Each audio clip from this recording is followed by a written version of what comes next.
ठीक है। अब ये यहाँ पर बैठा दिया गया है लोगों को, यहाँ पर भी बैठा दिया है लोगों को, लेकिन राष्ट्रपति तो है नहीं।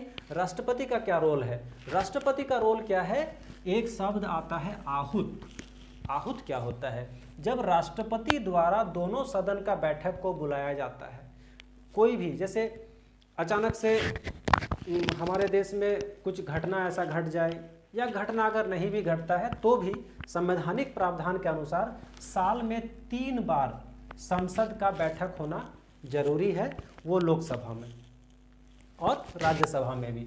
तो सबसे पहला जो सत्र होता है वो होता है बजट सत्र, एक होता है मानसून सत्र, एक होता है शीतकालीन सत्र। ये तीनों सत्र को बुलाने वाला कौन होता है?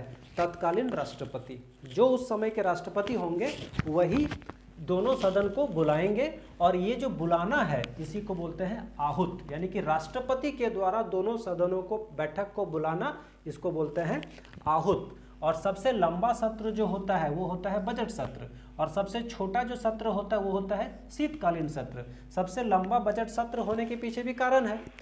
क्या कारण है? क्योंकि देखिए, बजट सत्र सबसे लंबा इसलिए होता है क्योंकि उस समय सभी डिपार्टमेंट में पैसा का बंटवारा होता है। मतलब किस डिपार्टमेंट में कितना पैसा देना है ये बजट में फिक्स होता है। शिक्षा विभाग को इतना पैसा चाहिए, रेल विभाग को इतना पैसा चाहिए, है ना। अन्य बहुत सारे विभाग हैं, उस विभाग में अलग अलग काम है, सबका डाटा लेना, सबको फंडिंग करवाना, इसलिए ये जो है थोड़ा लंबा चला जाता है। एक और टर्म आता है सत्रावसान। सत्रावसान मतलब सत्र को बंद करना, सत्र को रोक देना। ये भी पावर किसके पास है? ये भी पावर है राष्ट्रपति के ही पास। मतलब राष्ट्रपति ही लोकसभा को, राज्यसभा को बुलाना, जो कि आहूत होता है, और जब सत्र खत्म हो जाए तो उसको बंद कर देना, रोक देना या भंग कर देना, वो होता है सत्रावसान, जो कि राष्ट्रपति के द्वारा घोषणा किया जाता है।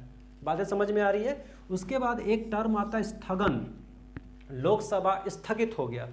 जनरली हम लोग न्यूज़ में पढ़ते हैं ना कि लोकसभा 2 घंटों के लिए स्थगित, लोकसभा 2 दिनों के लिए स्थगित, राज्यसभा एडजर्न, ऐसा सुनते हैं। तो ये एडजर्न जो है, स्थगित जो है, ये कौन करता है? ये राष्ट्रपति नहीं करता है। ये कौन करता है? अगर हम देखेंगे तो राज्यसभा जो होता है, ये राज्यसभा को स्थगन करने का पावर सभापति के पास, यानी कि राष्ट्रपति के पास, और लोकसभा को स्थगित करने का पावर स्पीकर के पास। लेकिन यहाँ पर भी एक कंडीशन है कि ये अस्थायी रूप से होता है, क्योंकि अगर स्थायी रूप से करेगा तो स्थायी रूप से करने से फिर सत्रावसान हो जाएगा, और सत्रावसान करने का पावर किसके पास है?